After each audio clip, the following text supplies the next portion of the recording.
Добар ден, почитувани, започува новото издание на емисијата 0+ месеци на телевизија Телма, каде што родителите добиваат практични совети и препораки врзани со здравјето и развојот на нивното дете. Родителите се почесто наидуваат на препораката да внимаваат на квалитетот на козметичките средства за нивното бебе. Зошто е важно да го читаат нивниот состав и каква е бебешката кожа, за сето ова подетално денеска со гостинката Ирина Велевска, магистар по фармација. Добре ни дојде. Благодарам за поканата. Да започнеме со чувствителната бебешка кожа, која што во многу аспекти се разликува од кожата на возрастните. Еве, може ли накратко да ги дефинираме клучните разлики помеѓу бебешката кожа и кожата на возрастните? Па така, значи, најпрво, бебешката кожа, што се случува? Од една убава средина е воведена во средина во која што е изложена на сувост, на надворешни влијанија на кои што таа не е навикната. Меѓутоа и самата структура многу се разликува од структурата на возрастните. Исто така содржи три дела: епидермис, дермис и хиподермис, кои што се присутни и во кожата на возрастните и во кожата на децата, меѓутоа структурата на овие малку се разликува. Оној заштитен слој, најгорен заштитен слој на кожата кај возрастните кој што е добро развиен, кај децата е многу тенок, кератидниот слој кој што има кератидни клетки.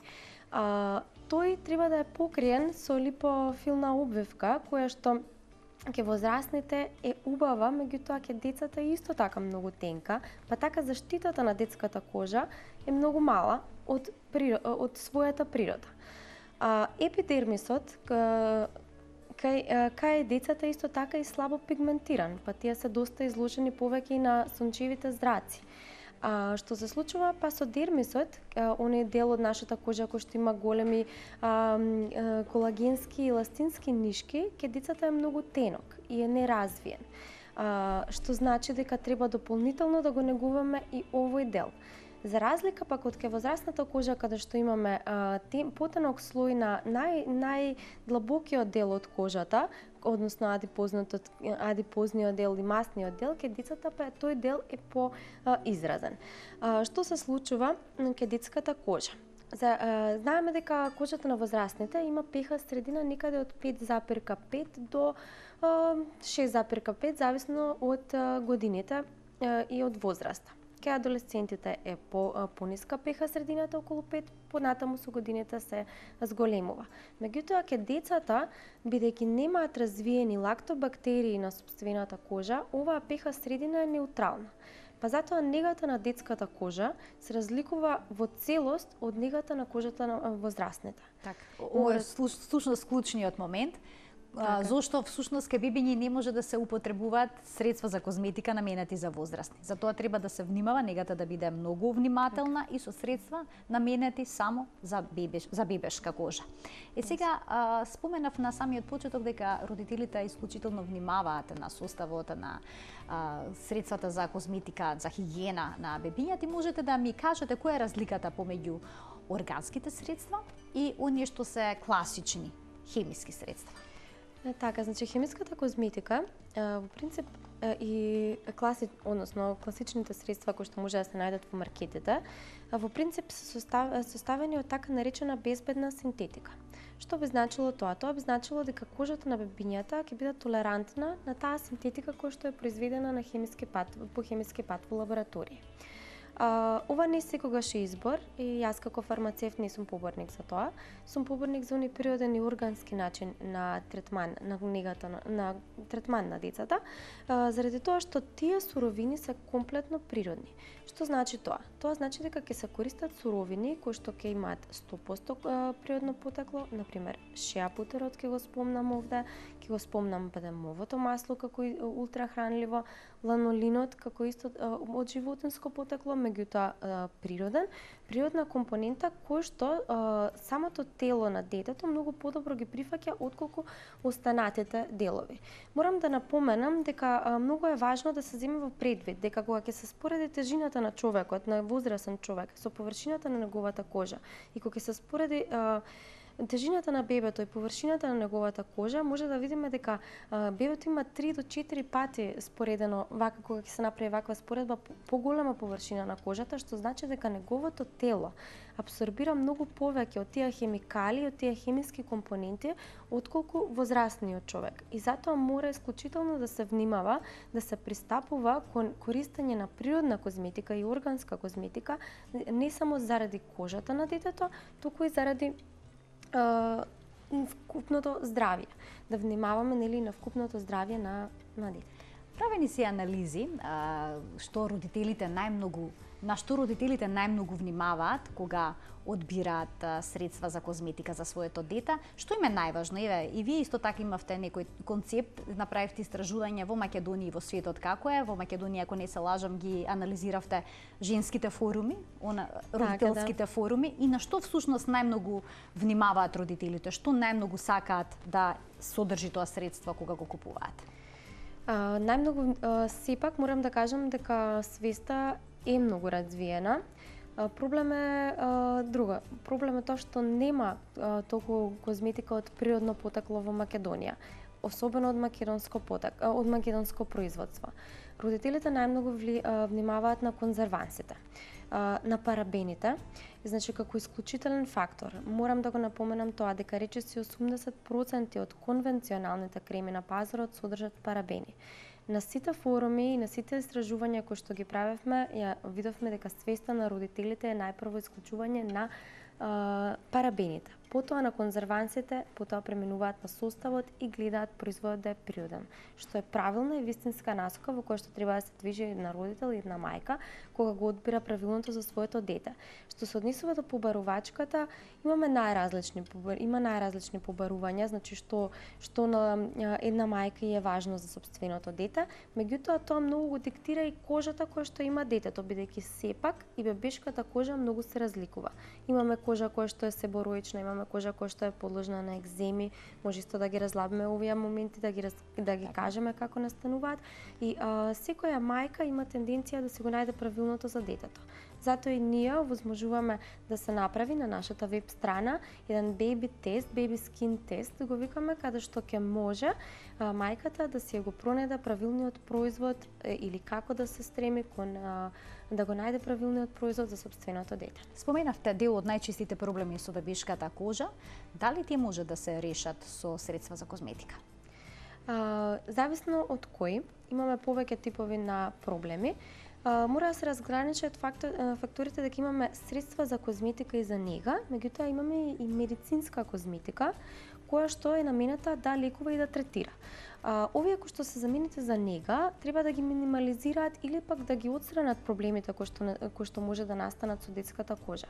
Меѓутоа останатите, доколку веќе имаме сериозен проблем, треба да се употребат. Екзимата се јавува често кај децата, заради тоа што некогаш се јавува периодично, меѓутоа може да биде и наследна. Треба секогаш родителите да имаат предвид дали станува збор за наследна екзима или станува збор за нормална екзима која што ќе се јави периодично кај детето.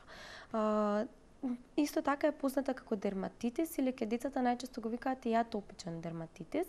Тоа е еден вид на воспаление кога што кожата се суши, прави црвенило и се лушти, од причина што детето и бебето е интолерантно на некој од надворишните влијанија.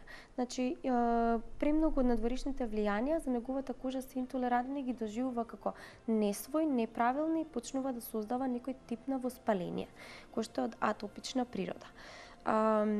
Најчесто кај екземата не само што треба да се користат, значи, средства, природни креми кои што би ја навлажниле кожата, кои што би дале маснотија на кожата, исто така мора да се види, да се елиминираат факторите кои што кај децата предизвикуваат екземата. Како например, да се види, најчесто, многу често се предизвикува тоа од средствата за купките, шампоните, значи тие може да се премногу кисели за бебешката кожа, агресивни за бебешката кожа, омекнувачите кои што се употребуваат за облеката, прашоците за перење, самата облека некогаш може да предизвикува иритации, па прво секогаш кога ќе се јави таков проблем треба да се пристапи кон отстранување на проблемот, а потоа кон кон решавање со козметички препарати. Така. Вие одлучивте да направите линија на органска козметика наменета за деца.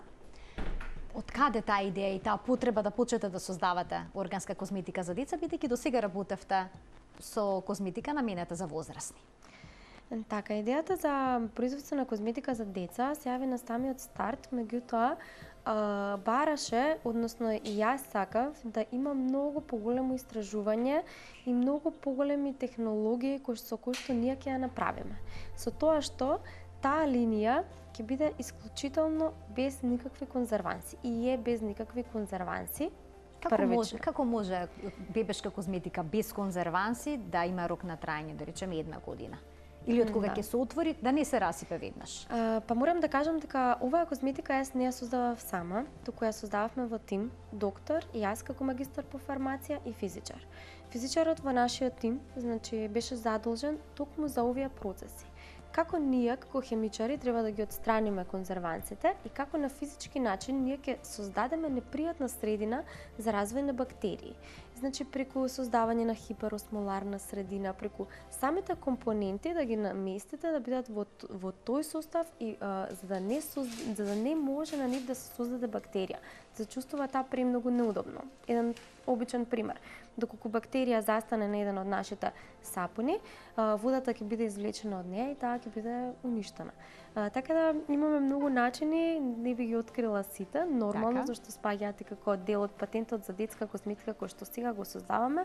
Меѓутоа морам да кажам дека бидејќи јас се уште не сум родител, моја инспирација беше и мојот партнер мојата партнерка во фирмата, која што имаше мало бебе, имаше многу проблеми со незината кожа и кожата на бебето и успеавме да ги решиме токму преку овие органски формули. Тука ми се роди огромна желба за формулирање на поубави формули во органската козметика за деца. Сега имате органски формули наменети за деца. Што се ќе содржи оваа линија? Што се ќе содржи оваа козметика? Родителите какви продукти ќе можат да добијат од органска природа, а да бидат македонски?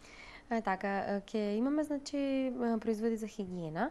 Значи, тука спаѓаат сапуните, купките, шампуните за деца. Ќе имаме производи за наменети за посебни типови на кожа на деца, например, масла за сува кожа, масла за масна кожа за бебе, ќе имаме креми за бебе и тоа што ни е најважно во моментов е тоа што го правиме е нашата нова крема која што е со содржи ланолин. Ланолинот го содржат кремите кои што се многу познати на пазарот како детски витамински креми, меѓутоа е комбиниран со хемикали. Ланолинот е исклучително потребен за детската кожа и ние успеавме него како супстанца да го вметнеме во останати органски и природни компоненти, да не го консервираме производот и да направиме детска витаминска крема која што нема ни една хемикалија за разлика од останатите на пазарот. Значи тоа не е како достигнување, тоа не е како најубавиот производ кој што го правиме, меѓутоа морам да напоменам дека линијата ќе се вика за мајка и бебе, заради тоа што и жената и мајката се соочува со еден куп кожни промени за време на бременоста, а исто така се соочува со нив по бременоста. И низи треба посебен третман и затоа сметаме дека како мајката се грижи за бебето, треба да се грижи и за самата. Трудниците исклучително се грижат за себе, внимаваат да не се појават стрии. Тоа ми се чини најсериозниот проблем што може да се јави во текот на бременоста. Не се работи само за естетски проблем, се работи на вистина кога се појавуваат стриите, се јавува непријатност, чешање, сфрап. Тоа е една состојба која што е исклучително непријатна за трудниците. Дали има некои средства кои што можат да им помогнат на бремените жени да не дојде до овој проблем? Така да, според статистиките што ги направивме, 90% од жените развиваат стрии во текот на бременоста. Има начин да се спречи појавата на стрии. Многу е комплицирано тие да се третираат. Речи си не постои третман за отпосле. Меѓутоа, од самиот ден кога жената мајката дознава дека е бремена, најпрво што треба да размисли е во купување средства кои што би помогнале незината кожа да не создаде стрии. Од природните многу важно од самиот почеток да се нанесуваат и да се нанесуваат редовно. Точно, да се нанесуваат редовно и да се нанесуваат од самиот почеток и тоа да се изберат производи кои што ќе ги имаат, ќе содржат повеќе компоненти во третманот на стрии. Витаминот е многу важен, значи треба да се бираат производи кои што имаат витамин Е и нашите производи го содржат тоа. Какао путерот, меѓутоа доста и од природните масла, како што се кантарионово масло, масло од орев, во нашата народна медицина кои што се познати, помагаат прилично многу за да се спречи појавата на стрие. Морам да кажам дека веќе 3 години оваа проблематика ја работевме, имаме одличен исход, односно намалување на бројот на стриите ка 70% од нашите купувачки. Немаме за мајките 2 подарока. Овој пат имаме купка и сол за капење. Да, точно. Еве ве очекуваме да се вклучите на 3076 677. Ако не се лажем, имаме време да вклучиме една гледачка, другиот производ ќе го поделиме на нашата Facebook страница 0N+ на телевизија Телма. Значи слободно вклучете се во програма. Доколку се јават стриите, постои ли некое средство кое што може да ги ублажи последиците, односно да намали нивната видливост? Или тоа се трајни последици? Па вака, стриите се, откако ќе се појават, може да се ублажат. Значи да се изгуби обојувањето на стриите, да може би да нивната видливост да се намали, меѓутоа како проблем да се реши со козметика не е возможно. Затоа е, како што кажав, многу важно да се спречат, а не да се третираат, меѓутоа постојат средства сепак кои што може да се нанесуваат. Веќе еднаш чим се појавени стриите, тогаш не можете само еден производ да користите. Ќе треба да користите и пилинг редовно, значи пилинг кој што би ги отстранувал оние мртви клетки кои што постојано се создаваат. Ќе треба да користите истиве овие компоненти кои што ги кажав, особено какао путерот, заради тоа што какао путерот е исклучително богат со витамин А и витамин Е, па да дојде до некое ублажување. Имаме резултати во тоа, меѓутоа сепак тука станува збор за природа која што со медицината се уште нема конкретен начин како да ја реши. Што се однесува до кожата на бебињата и козметиката која што ќе биде наменета за нив, какви компоненти ќе користите? Дали се сите тие од органско потекло? Така, значи целиот производ ќе биде 100% органски, значи 100% од природно потекло и што е најважно, бираме кои производи од органско потекло ќе користиме, заради тоа што сакаме биравме, бидејќи веќе е направена, заради тоа што сакавме да бидат исклучително без алергени. Друго што беше многу важно, ги скомбиниравме да не комбинираме например 20-30 состојки, заради тоа што кожата на бебето нема толкав адаптивен механизам. Па избравме неколку кои што ги ставаме во самиот производ, така да козметиката е речиси не содржи никакви алергени и од 100% природно и органско потекло. Тука треба да го привршиме денешниот разговор, само може да ми напоменете кога ќе се појави на македонскиот пазар оваа козметика? За непълн месец козметиката ќе се појави на нашиот пазар, може да следите на нашата Facebook страна, на нашата Која е вашата страница може да Значи omegarocosmetics.eu. Така. И ќе имаме доста форуми, ќе имаме доста отворени разговори кои што ќе се прават и со мајките, и ќе се споделуваат искуства, како и советувања со докторите и со фармацевскиот тим од мојата компанија, така да ве повикуваме сите родители слободно да не се приклучите во оваа акција. Така, приклучете се, ние тука ќе мораме да го привршиме разговорот, што значи дека двата производа ќе ги поделиме на нашата Facebook страница 0N+ на телевизија Телма. Ви благодарам што не следевте со внимание, се гледаме секој работен ден од 12 до 25 минути во рамки на утринската на Телма. Пријатно.